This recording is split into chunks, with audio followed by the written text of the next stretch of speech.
25장부터 36장까지의 이 말씀은 이삭과 야곱, 그러니까 아브라함의 아들 백세에 얻은 이삭이죠. 그 이삭의 아들 야곱과에서 쌍둥이잖아요. 예전에 제가 이 쌍둥이를 교회에서 가르치기 발음이 안 돼가지고 참 어려웠습니다. 그래서 야곱과 에서가 뭐지? 그럼 쌍둥이에요. 이렇게 애들이 얘기하면 그래요. 트윈스예요. 이렇게 제가 쌍시옷 발음을 못하던 시절, 네, 그렇게 했던 기억이 납니다. 야곱과 에서가 그 다음에 스토리를 이어가고 있습니다. 오늘 이 스토리들 중에 핵심 부분들을 좀 살펴보려고 합니다.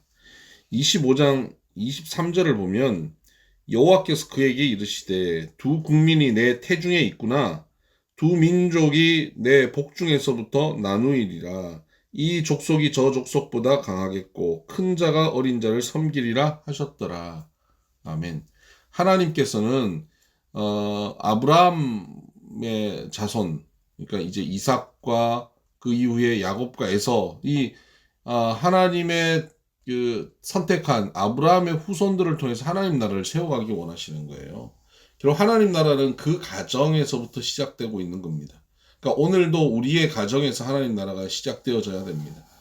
그래서 하나님의 나라를 아브라함을 통해서 이제 시작하셨고, 그리고 이제 이삭에게 이어가시는데, 이삭의 가정에 하나님의 나라의 특징을 지금 자녀들을 통해서 보여주고 계시는 겁니다. 어떤 특징입니까? 큰 자가 어린 자를 섬기겠다는 특징입니다. 큰 자가 어린 자를 섬긴다. 큰 자가 작은 자를 섬긴다는 것이죠. 이게 하나님 나라의 특징이에요. 핵심이에요. 신약에 가면 예수님께서도 말씀하시죠. 천국에서는 큰 자가 작은 자를 섬기는 것이라는 거죠. 하나님의 나라는 어떠냐? 큰 자가 작은 자를 섬기는 거예요. 하나님이 우리를 섬겨주시는 것이 하나님의 나라예요. 얼만큼 섬겨주셨어요? 죽기까지 섬겨주셨죠. 그러니까 우리가 먼저 그 은혜를 받은 사람이고 하나님의 나라를 가진 사람이라면 다른 사람에게 너 이거 잘못됐어, 너 믿음 잘 이거 잘못한 거야 라고 지적하기 이전에 우리가 은혜를 아는 사람이라면 다른 사람들을 그 은혜로 섬겨야 하는 사람인 것이죠. 내가 옳고 내가 진리라고 해서 그 진리를 가지고 폭력적으로 강압적으로 권위적으로 말하는 것이 아니라 진리를 가지고 상대방을 죽기까지 섬기는 것이 예수님의 길입니다. 지금 이삭의 이 집안을 통해서 아들들 태어나는 이 사건을 통해서 하나님께서 하나님 나라의 핵심 진리를 그들을 통해서 이루라고 주셨던 말씀입니다. 그러니까 이제 그 당시의 문화는 장자 중심에 흘러가는 문화고 힘센 사람이 주도권을 갖는 문화잖아요. 그런데 그 세상 문화와 완전히 역행하는 방향을 주신 것입니다. 큰 자가 어린 자를 섬긴다. 큰 자가 작은 자를 섬긴다. 그 가정에서 이 문화를 만드는 거죠. 그러려면 어떻게 해야 됩니까? 에서에게 야, 너는 운명이 결정됐어. 너는 동생 섬겨야 돼. 이렇게 가르쳐서는 섬겨지지 않죠. 그건 섬기는 게 아니라 그냥 굴복이죠. 운명을 받아들이고 굴복하는 것입니다. 근데 그렇게 하는 것이 아니라 큰 자가 작은 자를 섬기는 문화를 만들어내야 됩니다. 아버지가 어머니를 섬겨야죠. 이삭이 리브가를 섬겨야 합니다. 그 주인된 이삭과 리브가가 종들을 섬겨야 합니다. 그 문화 속에서 태어나고 자라는 아이들은 큰 자는 작은 자를 섬겨야 되는구나 하는 것을 자연스럽게 배우게 되는 것이죠. 그래서 큰 자가 작은 자를 섬겨요. 그럼 작은 자가 큰 자가 되죠, 이제. 그러니까 에서가 야곱을 섬기면 야곱이 큰 자가 돼요. 그러면 큰 자가 된 야곱은 어떡합니까? 에서를 또 섬기는 거예요. 그럼 에서가 또 큰 자가 되죠. 그럼 에서는 어떡합니까? 야곱을 섬기는 거예요. 그렇게 서로가 서로를 섬기는 삶을 섬김의 선순환 구조가 이루어지는 게 이게 천국이에요. 이게 하나님 나라예요. 이삭의 집안을 통해서 이삭이 리브가 섬기고 리브가 이삭을 섬기고 그것을 본 에서가 야곱을 섬기고 야곱이 에서를 섬기고 리브가와 이삭이 또 종들을 섬기고 종들이 또 주인을 섬기고 이런 선순환 구조, 섬김의 선순환 구조가 이루어지는 공동체 가정을 만들어서 에서와 야곱의 관계가 그 안에서 자연스럽게 이 하나님 나라의 문화를 익혀가기를 원하시는 것이죠. 이것이 하나님 원하시는 겁니다.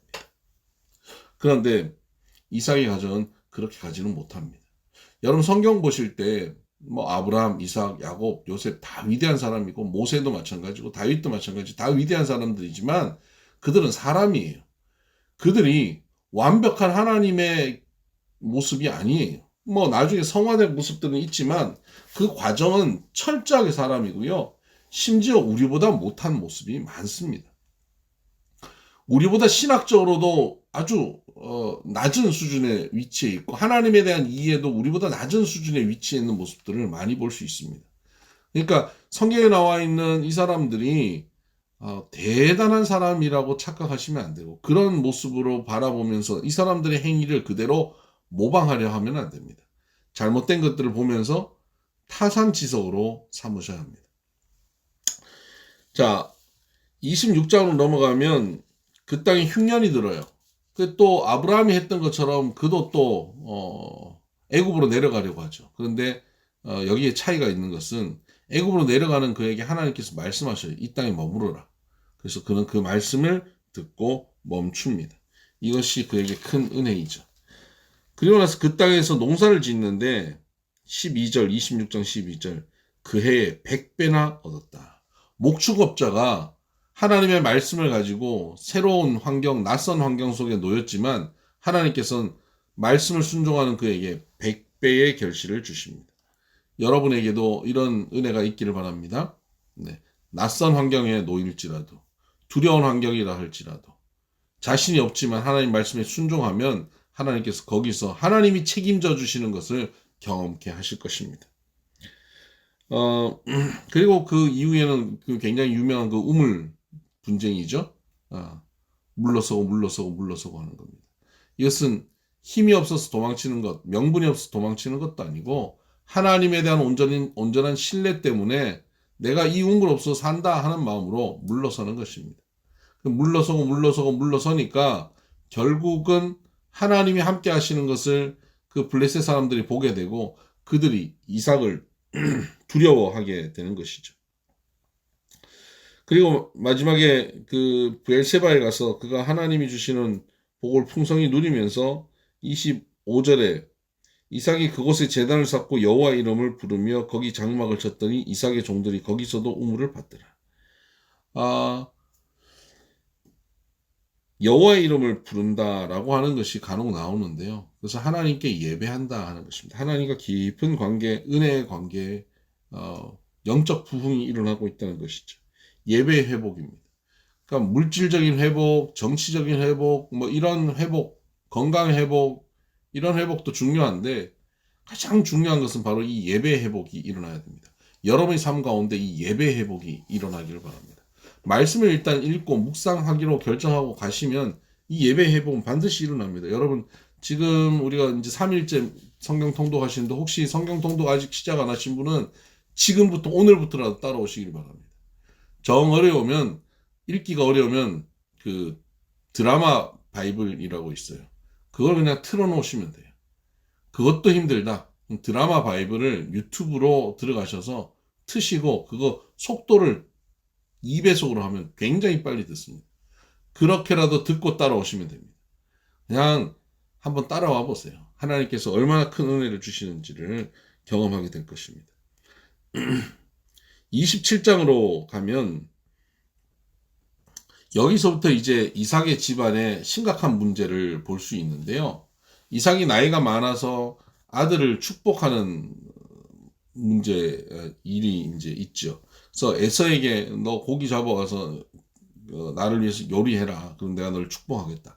그 얘기를 들은 어머니 리브가가 야곱에게 거짓말로 요리를 해서 들어가고 털 붙여서 들어가서 에서인 것처럼 해서 축복받으라고 조장합니다.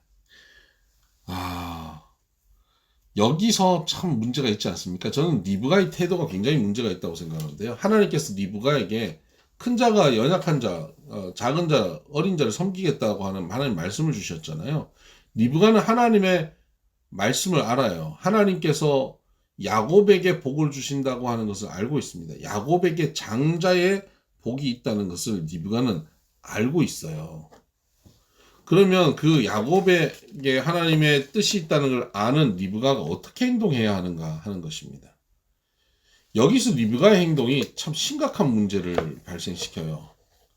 형제들의 관계를 완전히 틀어놓고 이 가정을 너무 힘들게 만듭니다. 리브가는 하나님의 뜻을 이루려고 하는 행동이었어요. 야곱이 들어가서 장자의 복을 받게 하는 것. 이 리브가는 하나님의 뜻, 자기가 들었던 분명한 하나님의 뜻을 이루려고 하는 행동이죠. 근데 그것이 인간적인 행동이었다는 것이죠. 여러분 어제도 봤잖아요. 아브라함과 사레에게 하나님의 약속의 아들을 주시겠다고 하는 것 하나님의 뜻이죠. 그것을 인간적인 방법으로 이루려고 하다가 하갈을 통해서 이스마엘이 태어나는 겁니다. 마찬가지입니다. 이삭의 집안에 하나님의 복이 임하죠. 그 하나님 나라를 이루려고 하는데 그 큰 자가 작은 자를 섬기는 이것을 인위적으로 하려고 하는 거예요. 그래서 거짓말로 작은 자가 아이고 이런 지금 어떻게 지금은 잘 방송이 나가고 있나요? 지금 밴드 들어오신 분들 지금 방송이 되고 있는지 댓글 한번 달아주시겠어요? 인스타도 지금 방송이 나가고 있나요? 댓글 좀 달아서 확인해 주실게요. 네. 아, 우리가 이렇게 은혜 나누는 것을 공중의 권세 잡은 자들 방해를 하나 봐요. 네. 계속하겠습니다. 네. 다시 계속하겠습니다. 그래서 리브가가 하나님의 뜻을 분명히 알면서도 인간적인 방법을 동원해서 축복을 받게 하죠. 근데 이 이삭이 축복 기도한 것이 과연 뭐 대단할까요?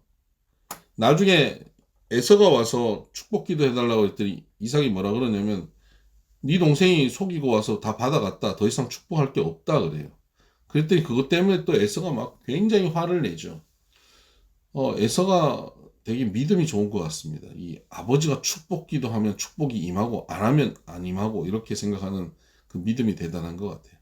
여러분 이 이삭의 축복 기도를 한번 생각해 보십시다. 축복 기도를 하면 그대로 이루어지는 건가요?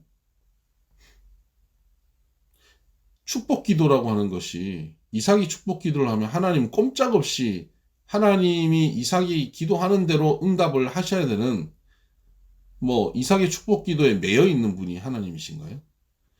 절대 그렇지 않아요. 하나님은 이삭의 축복 기도에 따라서 움직이시는 분이 아니에요. 하나님의 뜻에 따라서 역사하시는 분이시죠. 그러니까 이삭이 축복 기도를 제대로 하는 사람이라고 하면 그가 기도를 평소에 자녀들을 위해서 축복했다면 뭘 깨달아야 되냐면 리브가를 통해서 하셨던 말씀 큰 자가 어린 자를 섬길 것이라는 걸 깨달아야 돼요. 그래서 나중에 나이가 들어서 노년에 축복할 때 야곱에게 장자의 복을 축복했어야죠. 그리고 이삭에게 그 다음에 복을 나눠야 되고요. 에서에게 나눠야죠. 이삭이 그 하나님과 그 교제가 풍성하지 못했던 겁니다. 나중에 그 아들 야곱은 12아들을 낳고 나중에 뭐 고생 끝에 나중에 애굽에 이제 요셉 따라 가잖아요. 나중에 나오는 얘기지만. 근데 나중에 그 야곱이 죽기 전에 요셉의 아들 에브라임과 므낫세를 축복할 때 어떡합니까? 므낫세가 맞인데 므낫세 머리 왼손을 에브라임 머리에 오른손을 이렇게 어금맞게서 올립니다. 그랬더니 야곱이 잘못됐다 그랬더니 안다 아들아 내가 안다 그렇게 하죠. 그러니까 이 야곱은 알고 있었던 겁니다. 하나님의 축복의 하나님의 뜻을 알고 있었던 것이죠. 그 뜻 하나님과 교제하면서 그 뜻에 맞게 축복 기도를 한 거예요. 그 문화와 그들이 갖고 있는 감정대로 축복 기도한 게 아니에요. 기도라고 하는 것은 내가 간절히 빌어서 지성을 빌어서 감천해가지고 하늘을 감동시켜서 내 뜻을 이루는 게 기도가 아니라 기도하면서 하나님과 교제하고 하나님의 뜻을 알아서 순종하게 되는 게 기도입니다. 축복 기도도 마찬가지죠. 그런 맥락에서 이삭의 축복 기도가 뭐 그렇게 대단한 축복 기도라고 볼 수 없는 것이죠. 근데 그것 때문에 또 에서와 야곱은 굉장한 어려움을 겪게 되죠. 리브가가 조장하고, 리브가가 하나님의 뜻을 열심은 있지만 그 하나님의 뜻을 인간적인 방법으로 자꾸 자기가 컨트롤하고 조장하려고 하는 것, 그리고 이삭이 그 하나님 뜻을 분명히 알지 못했던 것, 뭐 야곱과 에서가 하나님의 뜻에 대해서 신앙적으로 낮은 수준의 신앙을 갖고 있었던 것, 이런 게 다 문제였습니다. 이런 것들로 인해서 집안이 심각한 어려움이 벌어지고 야곱은 결국 자기를 죽이려고 하는 에서 때문에 도망을 칠 수밖에 없죠. 그 외삼촌 집에 도망을 칩니다. 가다가 베델에서 돌베개 베고 자잖아요. 그리고 거기서 하늘에서 천사가 오르락 내리락 하는 거 보면서 그곳에 기름 붓고 그것을 베델이라 이름 짓습니다. 하나님께서 네가 어디로 가든지 너를 지킨다고 말씀하시거든요. 28장 15절 내가 너와 함께 있어 네가 어디로 가든지 너를 지키며 그렇게 말씀하십니다. 다 이루기까지 너를 떠나지 않겠다라고 말씀하시죠. 근데 그가 거기를 베델이라고 이름 짓고 떠납니다. 이게 좀 심각한 문제인데요. 베델은 하나님의 집이라는 뜻입니다. 사실 지금 이곳에서 하나님을 만났다면, 하나님이 함께 하신다는 걸 느꼈다면 그곳을 하나님의 집이라고 이름 짓고 떠나는 게 아니라 하나님과 동행했어야 됩니다. 그런데 그 이후에 그의 삶을 보면 하나님과 동행하는 삶 같지 않아요. 외삼촌 집 라반의 집에 가서 뭐 결혼하고 애 낳고 뭐 재산을 키워나가는 과정 속에서 철저하게 인간적인 방법을 사용합니다. 그래서 그 집안의 모습이 뭐 네아와 라헬과 결혼하고 비라와 실바 뭐 첩들을 두고 하는데 이게 하나님 믿는 사람들의 모습인가 할 정도의 모습이고요. 이 자매들의 모습도 기가 막힙니다. 그러니까 교회는 다니는데 요즘으로 치면 뭐 주일날 교회는 가는데 일주일의 삶은 그냥 세상 사는 것 차이 없는 뭐 우상도 섬기고 말이죠. 외삼촌 집에서 나중에 도망치는데 라헬이 또 아버지 우상도 훔쳐가고 뭐 이런 신앙적으로 바람직한 모습이 아닌 모습이 그들에게 있죠. 그렇게 나중에 도망하고 나서 32장에 가면 그 사이에 이제 레아와 결혼하고 라헬과 결혼하고 그 첩들을 두고 해서 4명의 아내 속에 11명의 아이, 나중에 또 베냐민까지 나와서 12명의 아들을 낳습니다. 32장에 가면 그가 이제 라반의 집에서 도망쳐서 이제 자기 아버지 집으로 가는 길에 하나님의 사자들을 만나죠. 32장 1절 하나님의 사자들을 만났다.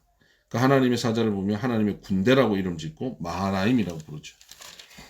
여러분, 와, 하나님의 사자들, 하나님의 종들이 저기 가네. 와, 하나님의 군대다. 와, 신기하다, 놀랍다, 은혜 받았다, 감동받았다. 끝. 사실 그가 거기서 하나님의 군대를 붙잡아야 됩니다. 간절함으로 은혜가 있을 때 그 은혜의 자리로 나가야 됩니다. 앞으로 그에게 닥칠 일이 뭔지도 모르고 그는 그냥 은혜 받고 지나가 버린 거예요. 여러분, 오늘 우리에게 은혜가 임할 때 그 은혜에 더 집중해 나가셔야 돼요. 그러면 그 다음에 훨씬 쉽게 그 다음에 길을 걸어갈 수 있는데 은혜가 임했는데 그 마하나임을 그냥 돌려보내고 맙니다. 그리고 나서 형 에서가 군사 400인을 이끌고 온다는 소식을 듣고 그는 인간적인 방법으로 재산 떼를 나누고 자녀를 나누고 해서 형에게 보내고 형의 마음을 가라앉혀 보려고 하죠. 그런데도 안 되니까 그는 야복 강가에서 이제 건너가지 못하고 이러지도 못하고 저러지도 못할 때 하나님의 사자가 나타나서 씨름하죠. 그리고 거기서 내가 아무것도 할 수 없는 것을 깨닫고 하나님께 당신이 나를 축복하지 않으면 내가 놓지 않겠다 라고 그 환도뼈가 부러지면서 붙잡고 기도하죠. 그때 하나님께서 그를 축복하여 주십니다. 너를 이제는 이스라엘이라고 하라. 네가 하나님과 겨루어 이겼다. 즉 네가 내 자식이라는 거예요. 어떻게 하나님을 이깁니까? 빛나가 저한테 팔씨름 이기거든요. 지는 진짜 저한테 이긴다고 생각해요. 왜 이깁니까? 제 자녀니까 이기는 거예요. 그러니까 아빠는 아들이나 딸에게 발시름 져줘요. 하나님이 이 야곱에게 져주신 거예요. 그게 이스라엘이에요. 네가 이겼다. 네. 시간이 별로 너무 빨리 중간에 끊어지기도 해서 다 살펴보지 못하는데, 그리고는 그가 또 나중에 바로 아버지 집으로 안 가고 옆으로 샜다가 거기서 또 어려움을 당하죠. 딸이 강간을 당하기도 하고, 그 일로 인해서 아들 시몬과 레위가 그 족속들, 히위 족속들과 약속을 지키지 않고 그들을 할례하고는 다 남자들을 몰살시키는 일이 벌어지고요. 그걸로 인해서 주위의 민족들이 이 야곱의 집안을 공격하려고 하죠. 야곱이 완전 몰살당할 뻔한 상황에 놓였습니다. 그때 그가 35장에 하나님께 말씀을 듣고 베델로 가기로 결정합니다. 3절, 35장 3절, 우리가 일어나 베델로 올라가자. 그리고는 그들에게 우상의 모습들, 이방 신상들 다 버리고 귀고리 다 버리게 하죠. 그러니까 야곱의 집안이 하나님을 온전히 잘 섬기는 그런 자녀들이 아니었는데, 이제 이 아버지가 자기의 신앙을 자녀들과 아내들에게 이게 전수하게 되는 시기죠. 이 위기의 시기에 믿음이 나누어지게 되었습니다. 그리고는 그곳에 가서 함께 예배를 하는데 7절 그곳을 엘베델, 베델의 하나님이라고 이름 짓습니다.